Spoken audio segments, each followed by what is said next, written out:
Welcome back to the channel. Today we're back on the 67 427 R code XL 7-liter. A mouthful. If you look over here, you can see the 68 Shelby is gone. It's over getting its floor right now. I'll keep you posted on the progress with that, and when it comes back we'll go over everything that was done. A good friend of mine's doing the work on the car, and should turn out pretty awesome.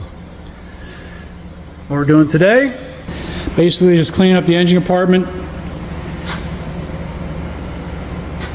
and starting the removal and installation of new brake lines. So let's get started.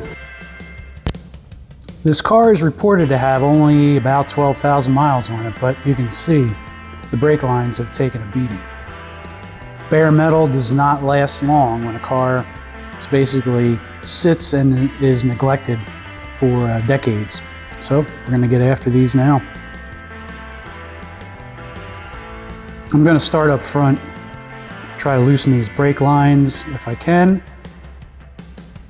Definitely can't.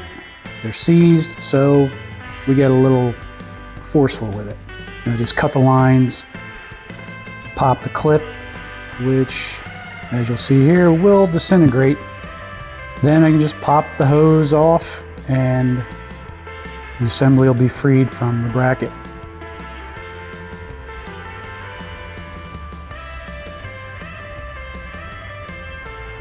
A couple taps with a hammer and it'll come right out.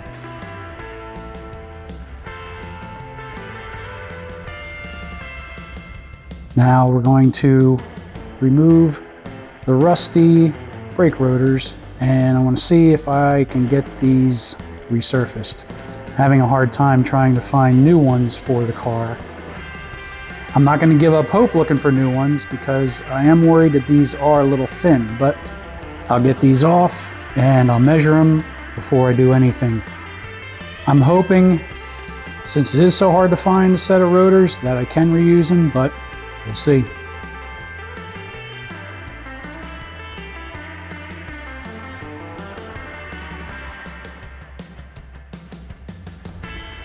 This is all that's left of the original brake calipers that were on the car. The back half. Originally there were 4 piston calipers, which I do have new ones of those.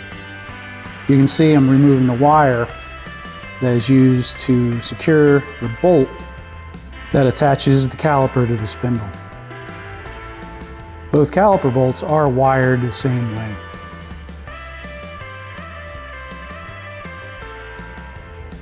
With the wires removed from both bolts, I can loosen them up and remove the bolts from the caliper and remove the caliper from the spindle.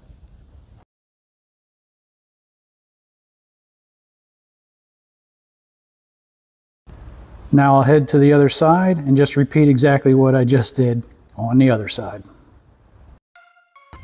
Moving towards the back of the car, I start working on removing the old brake lines off of the rear housing. These are in really rough shape. Extremely rusty.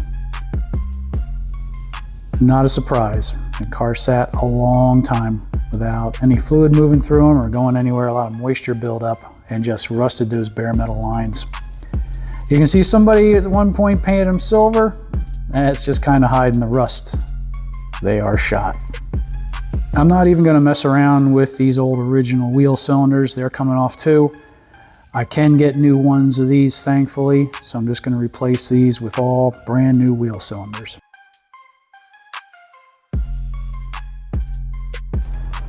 The brake line going to the rear of the car crosses up and over onto this cross member to get to the rear, into the rear brake hose. It runs tight in along the frame, along the driver's side of the car. It's held in place by several small brackets, like you see here. These, there's no way I'll be able to access them, so I'm just going to have to pry them up and away to release the old brake line from the car. Once again, the line is so frozen that it's easier just to cut it and then put a socket on the old fitting to break it loose and remove it from the brass junction. This is a point where I'm going to need to figure out where to run the new brake line. Obviously, getting at these brackets inside the frame rail is not going to happen, and I do not trust them enough to be able to bend them back to hold the line in place. So we're going to have to think of something else. What I usually do, as you can see right there, there's a little gap right there with the fuel line bracket. I can pop the fuel line bracket off, snake the brake line through it, and we should be in pretty good shape. Not unlike the original brake lines, these original fuel line brackets are a little rusty, and I'm probably going to have to replace a couple of them. And this is where things get interesting. You can see the bends aren't exactly how the bends should be. Not uncommon for these brake lines. They're reproductions. Sometimes there's issues with either the drawings they have or the originals that they replicated them from. Not to mention the fact that this car is only one of 89 built. So that could affect the accuracy of the lines as well, because they may not have a proper example. You can see the brake line should tuck in there pretty nicely with those original fuel line brackets. And you can see I'm also going to have to bend the line a bit, because this isn't the original location that brake line was run. So a little bit of bend here, a little bend there, and it'll fit in position really nicely. Nothing I haven't done many times before.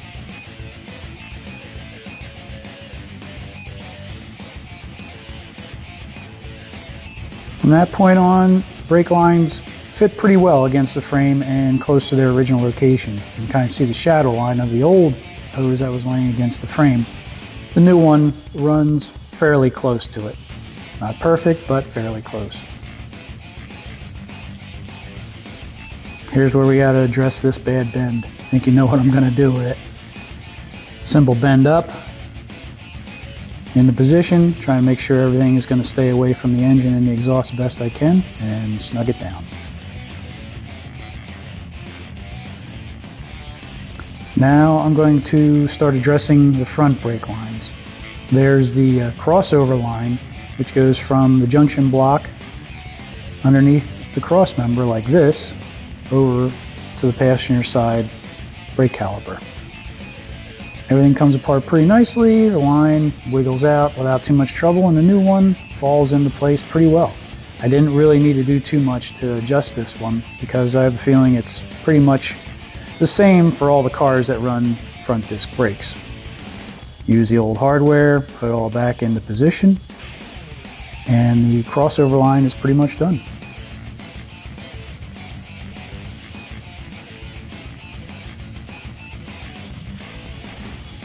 This is the line that runs over to the driver's side front brake caliper.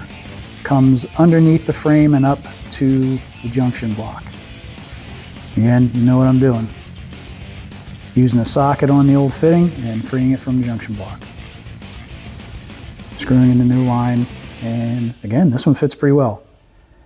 You might notice I'm not fully tightening all these lines, only because you never know when you might need to make a little bit of adjustment in order to get things in better position, especially with the front brake lines. They should be left loose so it's easier to screw them into the new front brake hoses. At this point, I'm realizing I might have a bit of a problem with one of the lines that runs to the master cylinder. This lower one seems to fit in properly, but this top one and its fitting do not fit in to the junction block fitting. It's not even close.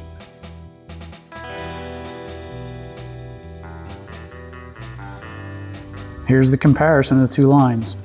Luckily, it's something I've seen before and had to fix.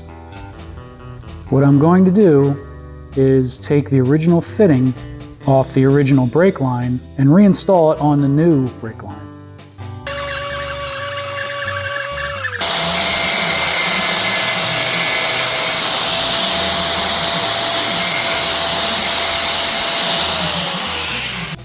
After making the cut, I'll grind the tube flat as I can and take off all the burrs to remove the fitting.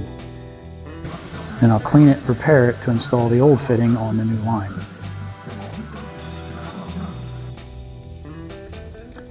What I'm doing here is straightening out the new line so that I can push the fitting on far enough to be able to create the double flare that I need. Use my old double flare tool that I've had for probably 20 years. Create some double flares on the new line, clean it up, and we're all set. I'll put it back in the vise and put that bend back in the line, and it's ready to install on the car.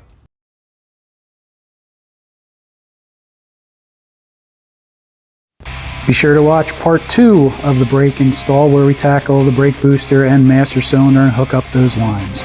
Don't forget to like, comment, subscribe. You know the thing. You know the thing.